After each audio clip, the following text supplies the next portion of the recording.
Hello everybody. Today let's talk about decentralized exchange. I think we have been familiar with centralized exchange very much. If we want to exchange our assets such as stocks, futures, cryptocurrencies, we need to contact centralized exchange. And we create an account under them. And then we grant them to do transactions behalf of us. The process is quite simple. Centralized exchange holds our funds and manages our accounts. But it brings a problem because without a high reputation, how can they be trusted by us? And how can they be granted to do transactions behalf of us? We cannot trust them without a high reputation, right? So reputation is necessary to get grants from us. It's unfair to small financial institutions because how can they get reputation in just a very short-term period? Just a started up exchange cannot get reputation as well. So it's unfair to small financial institutions. But nowadays, everything changed.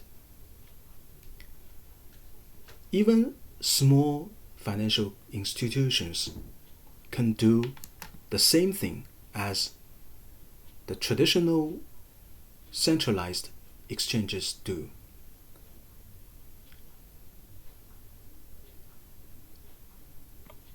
Because of the invention of blockchain and the smart contracts.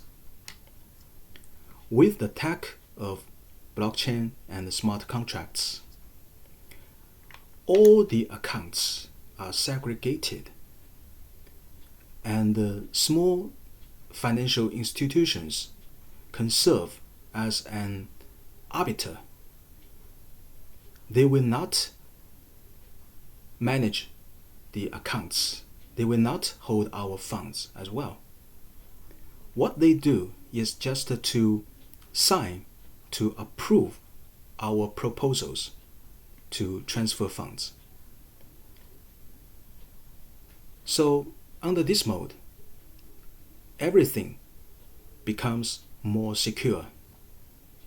We call this kind of institutions as decentralized exchange. Okay, so what we need to do necessarily is just to set up our escrow accounts with a higher threshold. The higher threshold needs to get multiple signatures to permit the transactions to transfer funds. In traditional mode, if we want to transfer funds, the centralized exchange just need one signature to permit the transaction. But under this mode, we need multiple signatures to permit the transaction. Let's see an example. If Mark wants to exchange his 1 Bitcoin with Monica's $10,000, and first of all, they need to communicate with each other and decide the price to exchange. And after that, both of them need to transfer their funds to their escrow accounts separately. Mark transferred his 1 Bitcoin to Mark's escrow account.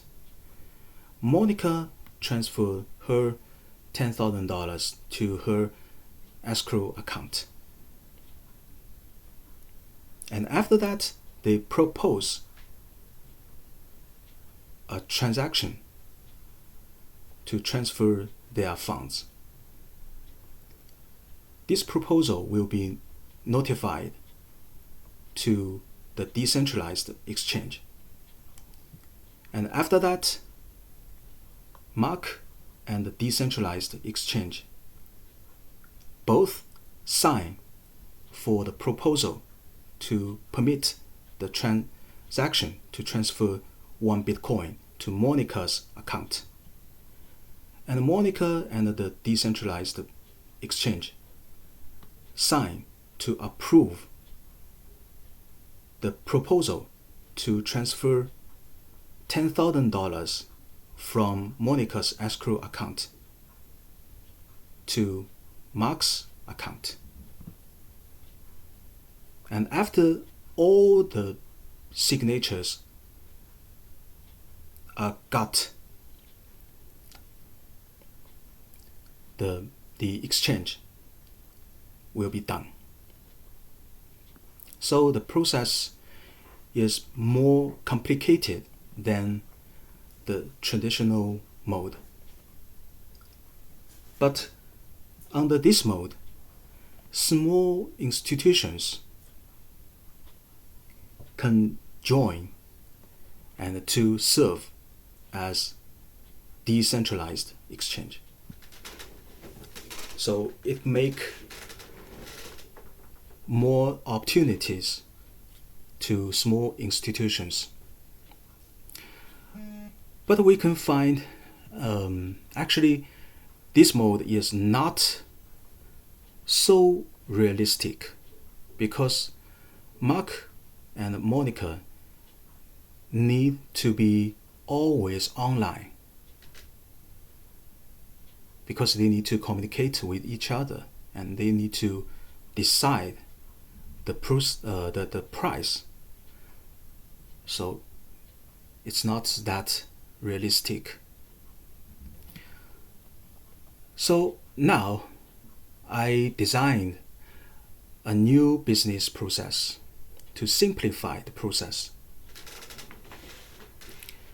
Now the escrow accounts just need one signature, just need one approval to permit the transactions. Let's see how it works.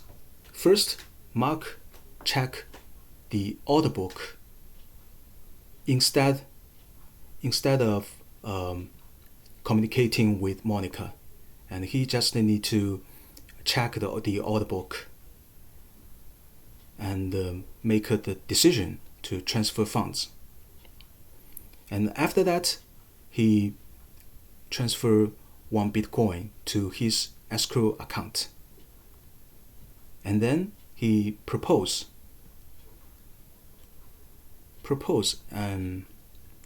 a transaction and notify decentralized exchange to approve.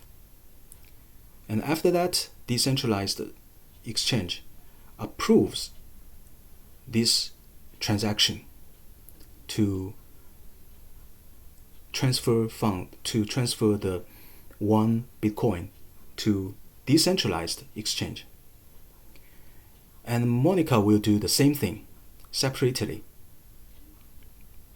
And after all these things are done, decentralized exchange check all the process are done successfully, and then decentralized exchange transfer $10,000 to Mark's account and transfer 1 Bitcoin to Monica's account separately. So under this mode, escrow account just requires one signature to permit the transaction. Maybe you will think it's less secure. Yes, that's right, it's less secure. But because all these accounts are segregated, so the total credit risk is still very low. So small financial institutions can join this business process as well. Okay, so let's see how we can do on Fintechee platform.